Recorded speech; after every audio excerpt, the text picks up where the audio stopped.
The wall is still there. You know it won't be there on Friday. It's the spring of 146 BC. You are on the outside wall of Carthage, the biggest trading city in the western Mediterranean. 3 Roman legions are camped less than 400 meters away. They have lived there for 3 years. The city has been under attack for 3 years. For most of that time, you have been on this wall in one way or another. The wall behind you is almost 10 meters thick at the base and 13 meters tall.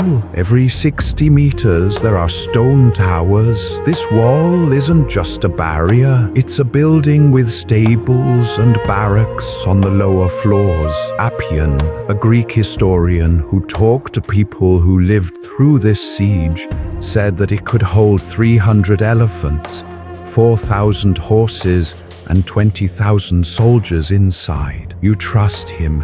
You have slept in it. The city is below you. There were about 700,000 people living there before the siege. Not as big now, a lot less. The Roman camp is on a small piece of land to the north. 80,000 foot soldiers, 4,000 horsemen, and a new leader, Scipio Aemilianus, came last year and right away stopped doing what his predecessors had been doing, which was losing. Hello and welcome to Iancian. This reconstruction is based on Appian's account of the Third Punic War, Polybius's eyewitness reports, and archaeological digs under Byrsa Hill that found the real streets and houses of Punic Carthage, exactly as they were left on the day the city died, preserved under Roman fill. Today you are a soldier guarding the last wall of a city that Rome has already decided to destroy,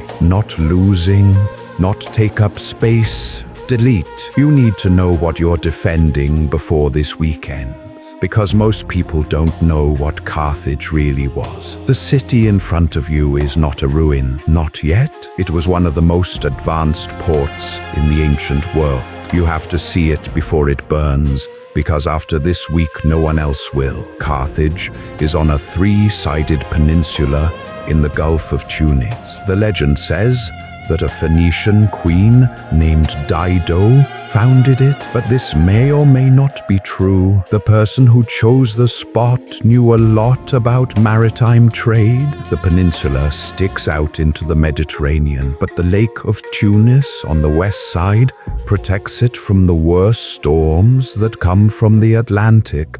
On a clear day, you can see the Strait of Sicily, which is the main bottleneck for trade between the east and west in the Mediterranean. Every ship that goes from the eastern sea to the western sea passes through waters that Carthage could tax, watch, or stop. It did just that for 600 years. The city has many levels. The lower districts go down to the harbors, and the streets are so steep that the Carthaginians built stairs into them because wheeled carts couldn't handle the slope. The houses dug out from under Byrsa Hill are long, narrow rectangles that are 2 to 6 stories high and go all the way to the street, no setback. On the first floor, there is a store or a workshop. The family lives on the second floor.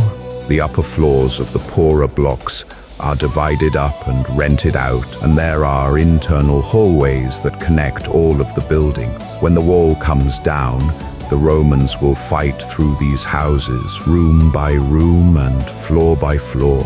The archaeologists who dug them up in the 1970s found Punic coins still in the ground, coins made of bronze. Hannibal's army brought back black glazed pottery from Italy 60 years ago. People who lived in those rooms were still using dishes from the last war. The Byrsa Hill is above the apartment buildings. The Temple of Eshmun, the Punic god of healing, is at the top. It is the tallest building in the city and the last one to fall. And then the ports.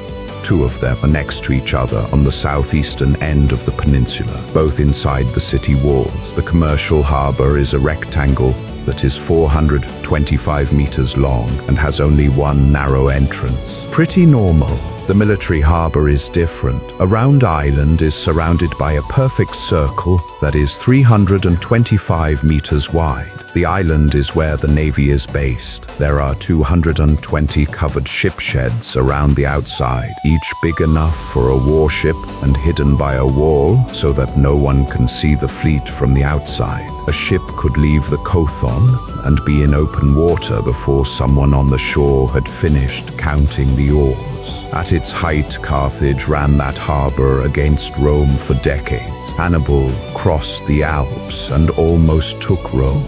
After losing the first two Punic Wars, the city paid two huge war reparations, kept trading, kept building, and got back on its feet both times. Rome watched this recovery with the same worry that a neighbor has when they realize they've underestimated someone twice. A senator in Rome has been ending every speech, no matter what the topic is: agriculture, foreign policy, road maintenance, or anything else, with the same four words. The name of this person is Cato the Elder. He's been doing this for a long time. What that detail tells you about why you're standing on this wall is what makes it important. The treaty violation isn't the main reason for this war. It's something that Rome decided a long time ago. A technicality starts the Third Punic War in 149 BC.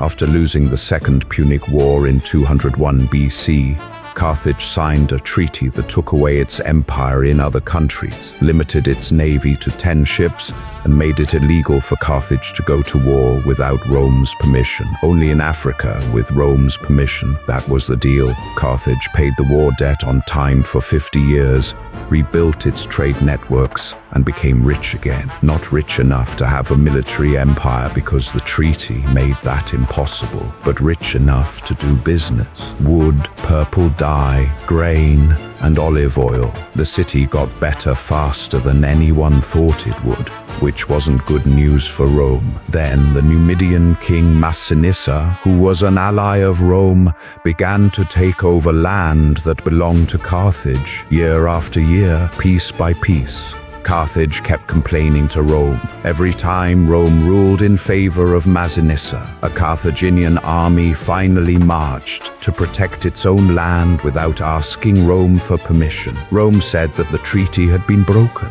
Carthage gave in right away. They sent 300 kids from the richest families to Rome as hostages. They gave up all of their weapons, including 200,000 sets of armor, 2,000 catapults, and everything else they had in their military stores. They did what Rome told them to do. The Roman consuls then made their last demand: leave the city. Go at least 15 kilometers away from the coast. The treaty would be followed. Carthage would be free, but the city itself had to go. At that point, Carthage knew that no amount of compliance would save it. The requests were meant to be turned down. The 4 words Cato used weren't rhetoric. They were rules. The Senate of Carthage declared war. Then they did something that Appian wrote about in great detail because he couldn't believe it. They turned the city into a factory for weapons. Every temple, empty public building, an open space turned into a workshop. Around the clock, men and women worked in shifts. Appian says that in one day they made 100 shields, 300 swords, 500 spears and javelins, and as many catapults as the teams could put together. The women cut their own hair when they ran out of fiber for the catapult strings. You know this because you were there when it happened 3 years ago, before the Romans came. You remember how the city changed.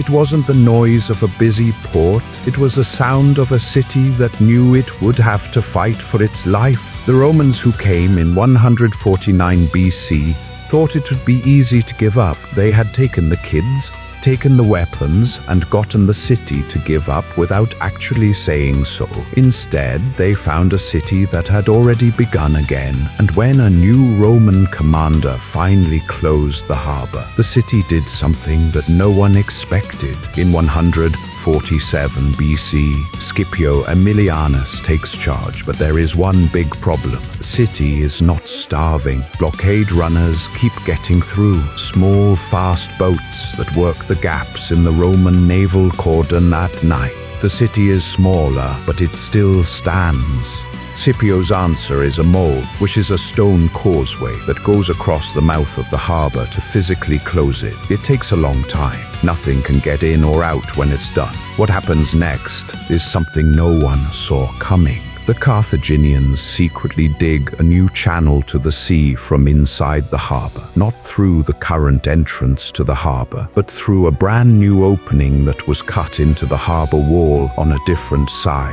Women and children from the city help dig it. The Romans don't know what's going on. When the channel is clear, a fleet comes out. 50 triremes and smaller boats made from wood that had been salvaged from the harbor during the siege, left through an exit that wasn't there when the siege began. The Roman fleet is completely caught off guard and has to hurry. There is a fight at sea. At nightfall, the Carthaginian ships pull back toward the harbor after holding their own. In the rush to get through the narrow new entrance, they crash into each other. Hulls make a crunching sound. Ships go down in their own ports. The fleet that was Carthage's last real offensive move is lost not in battle, but in a traffic jam that they cause themselves. You were up on the wall watching this. The sound of your own ships destroying each other can be heard all the way to the outer defenses. You don't need someone to tell you what it means. Then Scipio builds a brick wall in the harbor area that is as high as the city wall. He puts 4,000 soldiers on it and has them shoot down at the Carthaginian walls from very close range.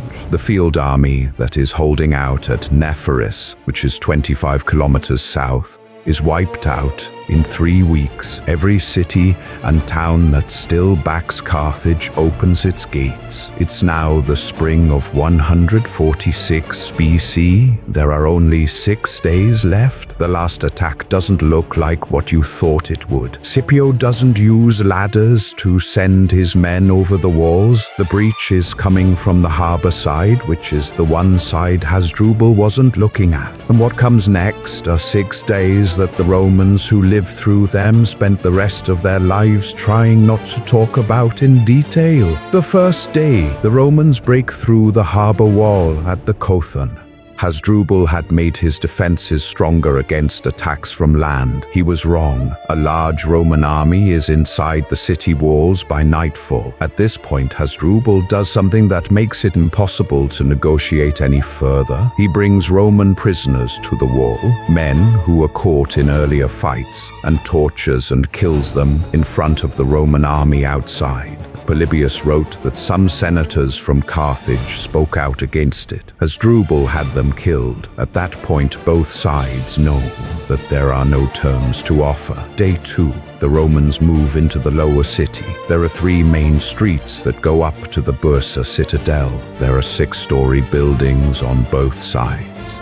The Carthaginians have blocked off every intersection and are fighting from the roofs with roof tiles, furniture, and anything else heavy. The Romans can't move forward on the streets without getting hurt from above. Scipio's answer: set fire to a path. He tells the people in the buildings to set them on fire, and then uses the debris to move forward. The streets are filled with debris as the 6-story buildings fall down. Roman clearing parties use iron hooks to pull bodies and people who aren't bodies yet out of the wreckage to make room for the next wave. This goes on for 6 days. No one told you about the noise. A 6-story building falling down in a block of closely spaced stone buildings doesn't make one sound. It makes a series of sounds that last almost a minute.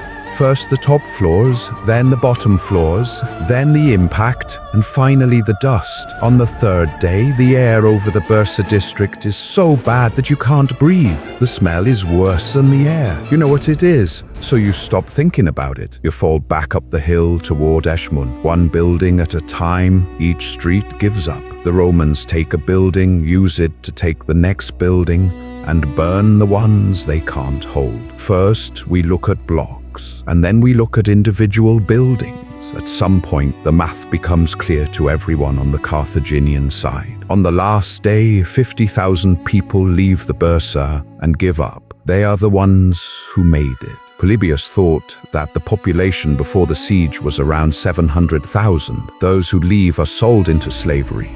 Archaeologists found a layer of ash, charred bone, and melted metal running from the harbor district to the base of Byrsa Hill 2,100 years later, 13 to 16 feet below the Roman city. This is what happened to the others. A group at the top in the temple of Eschmun holds out after the surrender. One of them was Hasdrubal's wife. Hasdrubal has already talked to Scipio about giving up. His wife and kids are on the steps of the temple, and they watch him walk over to the Roman lines. There is a record of what she says to him. She says he is a traitor. After that, she kills her kids, then her. Eschmun goes down. The city is over. The next part is what Rome worked hard to keep everyone from being able to study. It's not just that they burned Carthage, they took it apart.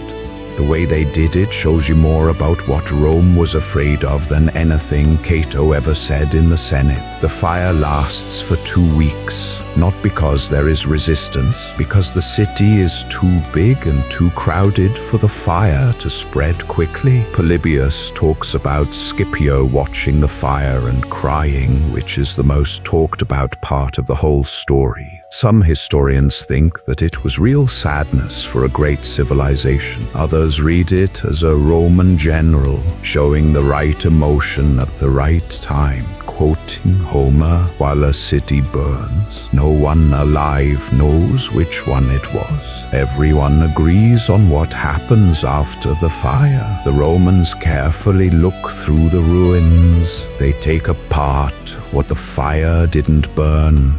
They fill in the Kothon, a round military harbor that used to hold 220 warships, with rubble and seal it. They take down the outer walls all the way to the foundation course. They cut off the top of Byrsa Hill, flatten the top, and then push the dirt they dug up down over the neighborhood below. That is what kept the Punic Quarter safe. It was buried under a meter of dirt for 2,000 years. The Roman province of Africa is set up. Utica, which switched sides and joined Rome early in the war, becomes the capital. Carthage is no longer mentioned in official documents. 100 years later, Julius Caesar tells people to build a Roman city on the same spot. During the empire, it was one of the biggest cities in the Roman world, with 400,000 people, a circus, a theater, and baths that are still partly standing today. Totally Roman. There is no Latin inscription that tells us what the people in that city called their gods at home or what language they spoke. The erasure was done through architecture, administration, and documents. We know a lot about Carthage from Roman sources, which were written by people who already knew what Carthage was before they started writing. Tunisia has the ruins, 16 kilometers east of Tunis. You can walk through the Punic Quarter on Byrsa Hill and see the real streets of the city, like the long rectangular house footprints and the walls that are still standing 3 meters high in some places.